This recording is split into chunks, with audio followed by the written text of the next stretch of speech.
Hi, everyone. I'm Vanessa Marquette, and welcome to the first ever virtual What's Brewin.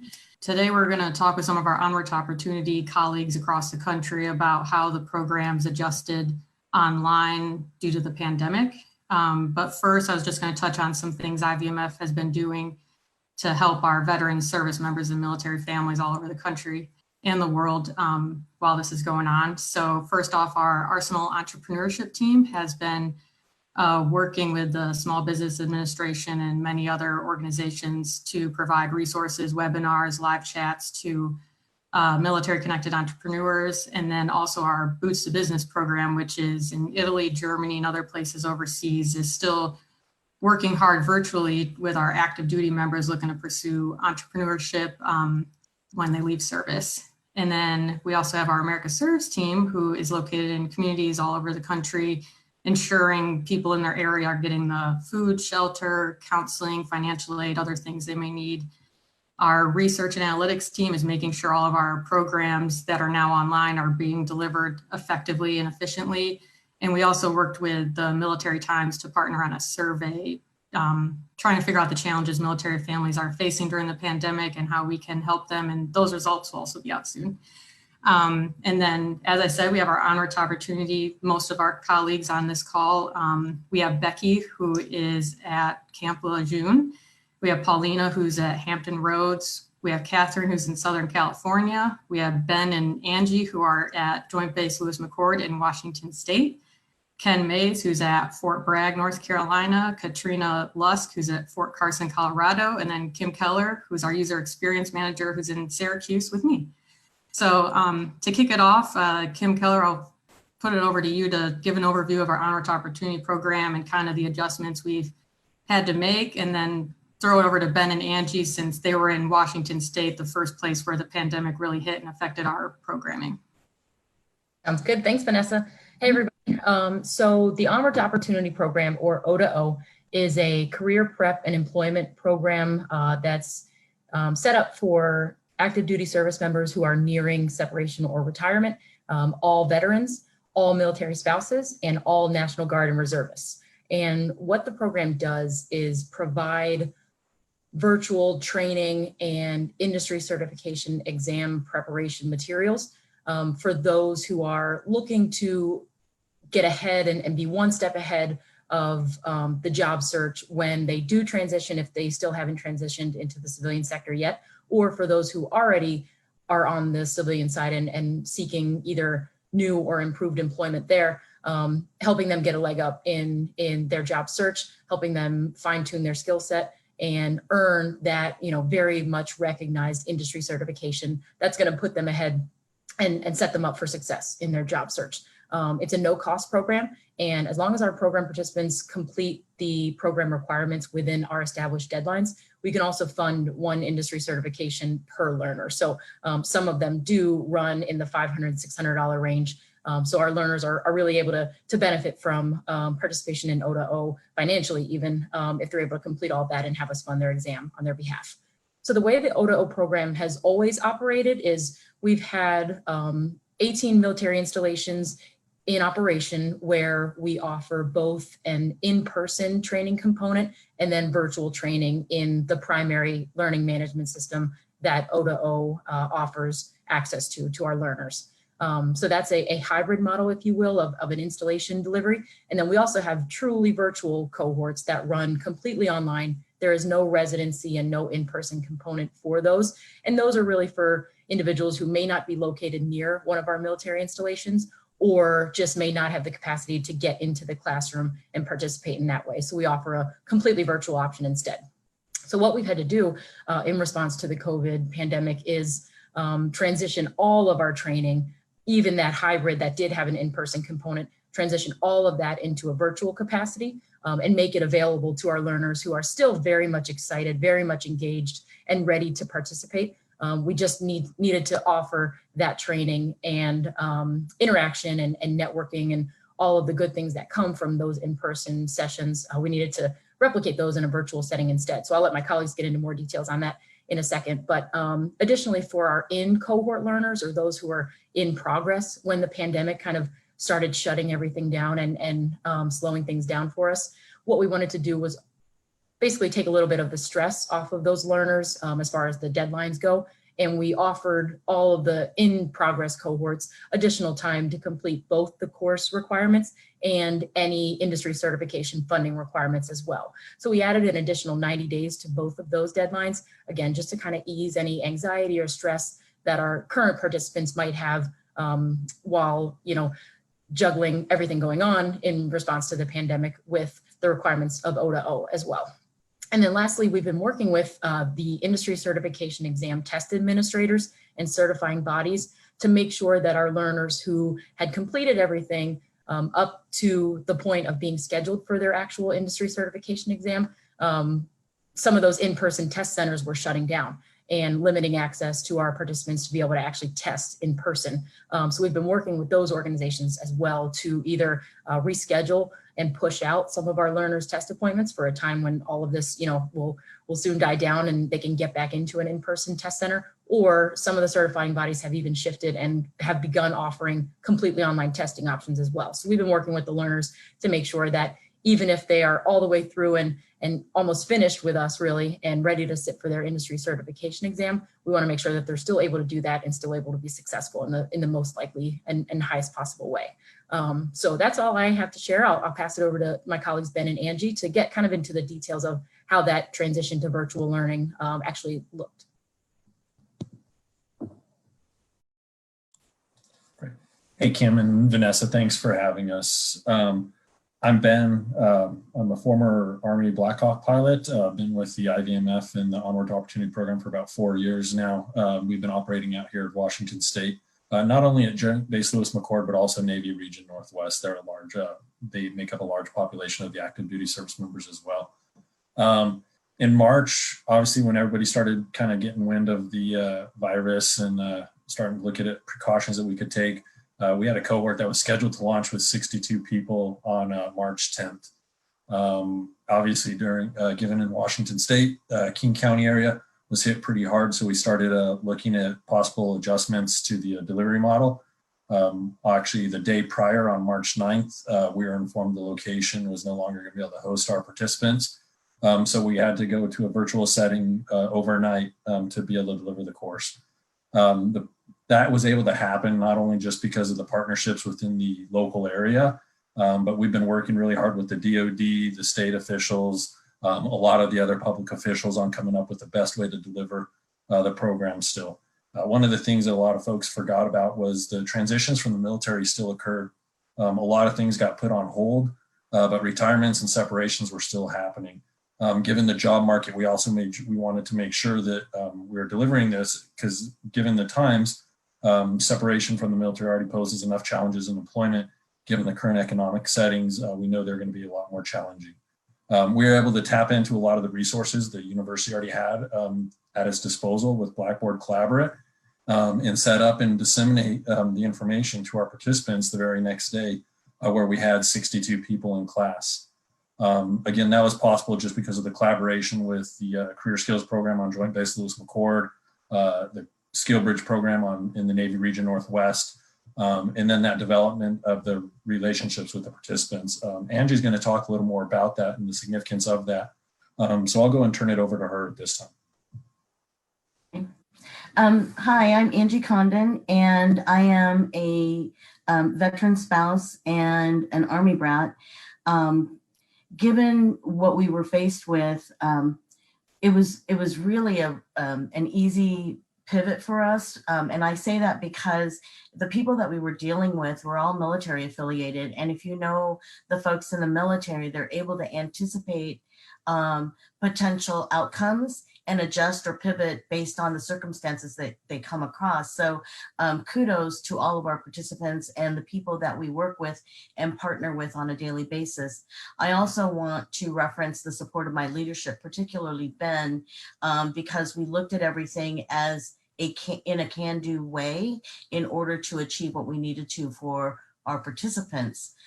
We really strive to develop the relationships with our employer partners and our participants.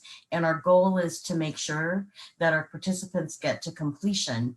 The key piece in us being able to pivot to an online platform was the relationships that we built with our employer partners. And I kind of want to sound them out individually, but they were all able to say yes and to present their course material to our participants on our virtual platform. And we did not lose a single participant because of the move to the platform. It made it easier for them to address the needs of their family, their transition, and to keep moving forward.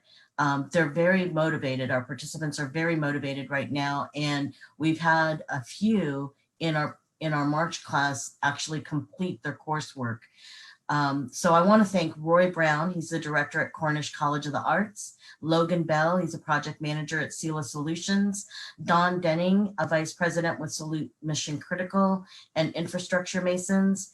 Dion McNeely, who's a president of Commercial Driving School. All of them are our employer partners, and all of them stepped up to provide the service that we provide to our participants. So I want to thank them. We were really just very fortunate because of the relationships and able to launch our cohort virtually. Great, thank you, Ben and Angie. Kind of touching on what Angie said, if Catherine and Ken, could you guys kind of touch on how we have used our subject matter experts and resources, how we've changed to sharing those things virtually versus in person and making sure that the delivery is the same?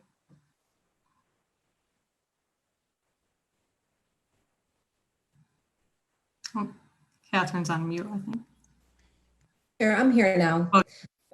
No, that's fine. No, it's really been motivating, you know, for lack of finding a better word right now, to watch everything that's going on that's out of our control, and being able to control the pieces that we still have in order to keep our program running. And so you just heard from Ben and Angie, regarding how they were able to pivot and some of the collaboration that they had with their employer and resource partners. And it's really been no different out here in Southern California. Vanessa mentioned that I'm Catherine. I'm a retired Marine Corps veteran. And here we have all of the bases in San Diego County, from Camp Pendleton all the way down to the Navy Region Southwest here in the county. And some of the, I've just been amazed by what our employer partners have been able to bring in the spirit of collaboration along with our resource partners in the county.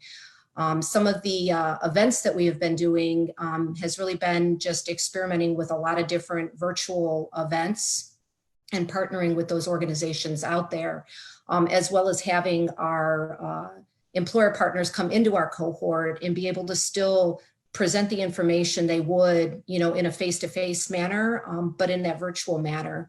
And interestingly enough, some of the feedback that we got from our Camp Pendleton cohort last week was they still had the ability to network. And that is so just vitally important when it comes to being able to provide not only the coursework and that opportunity to earn those certifications, but to be able to meet and still mingle with folks that are going to really help guide them and direct them to that next place, which they call meaningful employment in life. It's also been really great, just the cross collaboration we've had as a program that we've been able to take advantage of, popping into each other's classrooms. This week, I just popped into Fort Carson is in the process of having a cohort, and being able to pop into what they're presenting and invite some of our learners out there to get a different perspective in a different part of the country has been just very, very beneficial. Tool has been collaborating across the country for some time now. One of the things that we've been able to do is, like Catherine mentioned, pop into one another's classrooms and be able to share best practices, whether it be just from a general perspective of a transitioning service member, but we also have been able to share additional information that reinforce a lot of the modules that we teach on a regular basis. And there has definitely been some upticks, some benefits of doing doing this. Number one, it has increased the level of innovation across the entire O2O program as a whole. And then another thing, it has created some cross-regional collaboration. As I mentioned, I popped into Catherine's classroom. I'm at Fort Bragg, North Carolina, home of the U.S. Army Airborne and Special Operations Forces. Now I'm in a classroom full of Marines. But the one constant that has been evident between the two locations is that the O2O curriculum is consistent and is holistic, and it applies to all service members regardless of the branches. And I will tell you, this is a great organization, and I really appreciate having the opportunity to not only share my transition experience as an Army retiree, but to help prepare our service members, veterans, and military spouses to transition into their next career fields. Thank you, Ken. Sorry about that. Okay, so if we want to turn it over to Paulina, Katrina, and Becky and see, you okay, Ken? Okay. Hear about some stories in your areas and how it's going with the adjustment.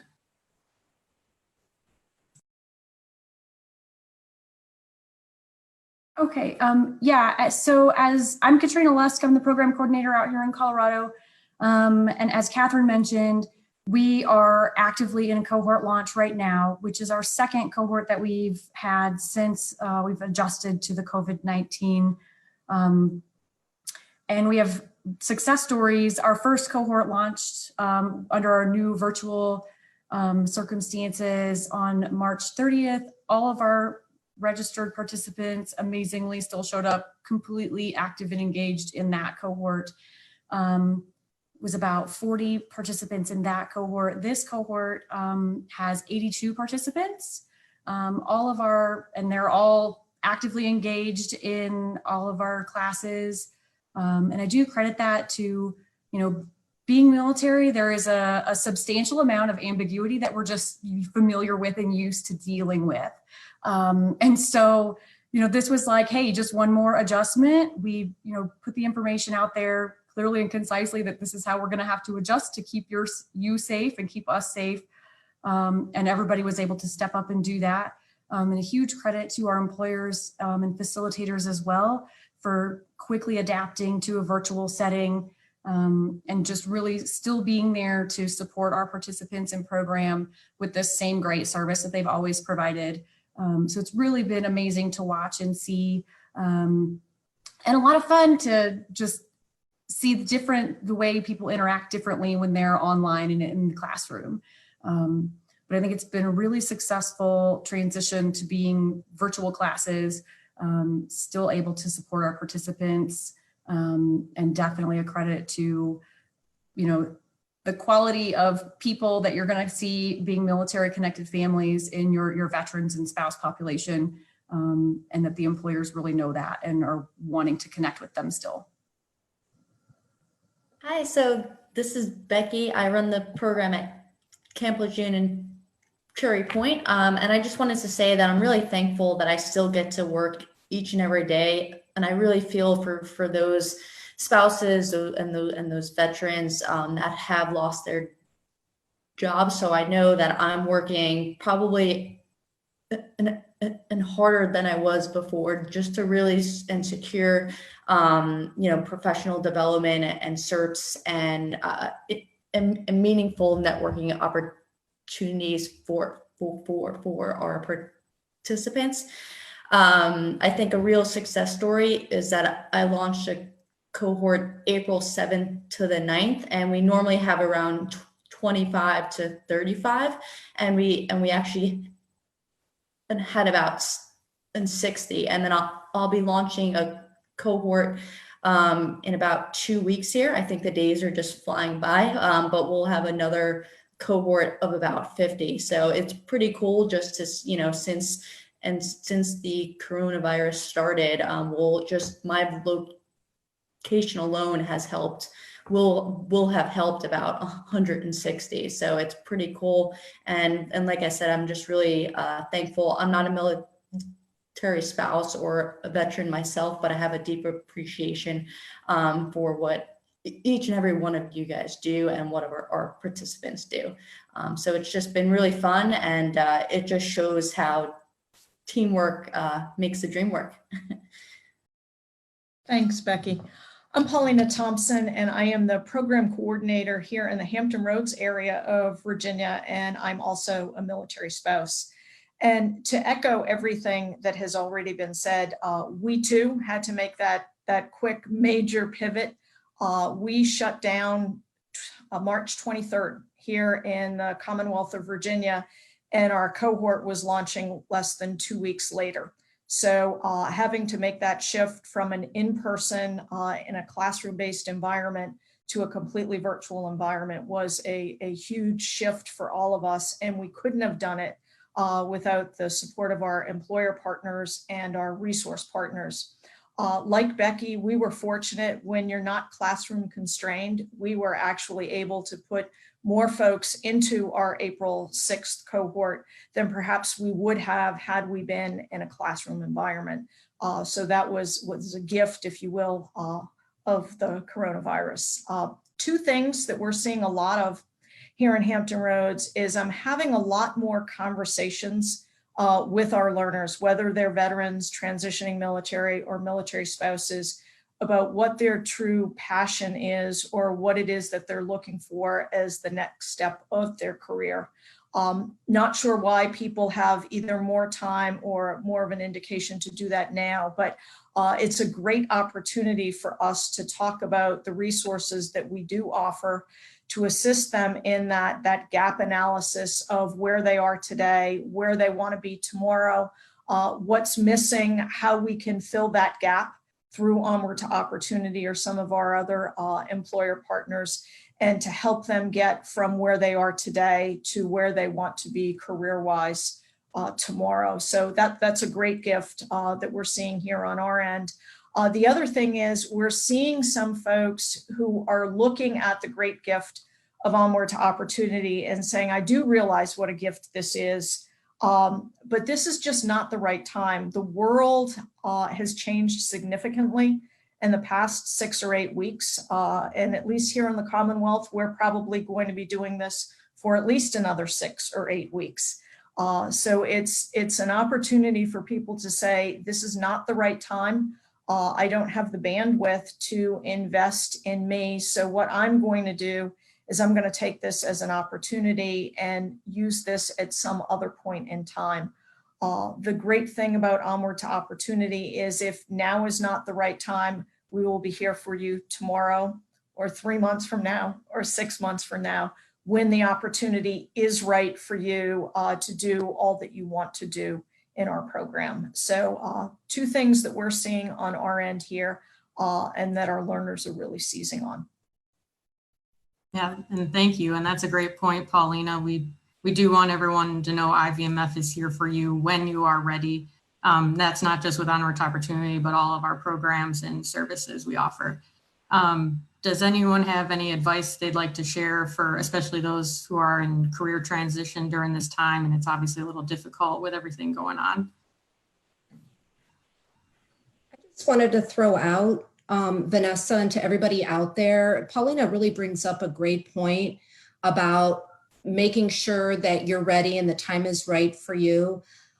When you think about resiliency and you think about our military community and our military spouses that are out there, we've already been in a state of flux for either a very long time, a very short time, but that word resiliency really, really hangs out there. And so when I think of this time right now with just a whole lot of uncertainty out there, I think of this group of folks really just rolling up their sleeves and volunteering to get themselves dirty in finding that next place that's going to be beneficial to whatever industry or whatever company you end up being at.